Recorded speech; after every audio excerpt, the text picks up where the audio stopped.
The well-worn phrase "cash is king" has never been more relevant. In fact, someone recently told me that cash is king, queen, and jack.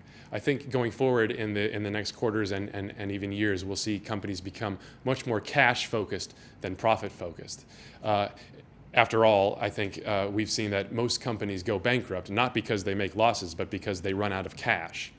And what I think this means, especially now that credit is so scarce and expensive, is that companies will be scouring internally to find any sources of trapped cash. And what this means is that things like working capital management will rise up the agenda of every executives, not just in finance.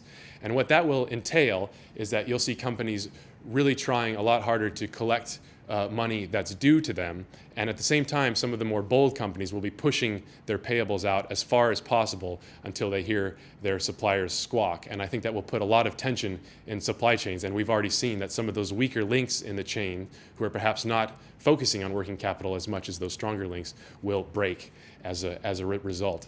Another important thing that I have been seeing in terms of the cash-focused company is that cash metrics are sneaking into incentive schemes.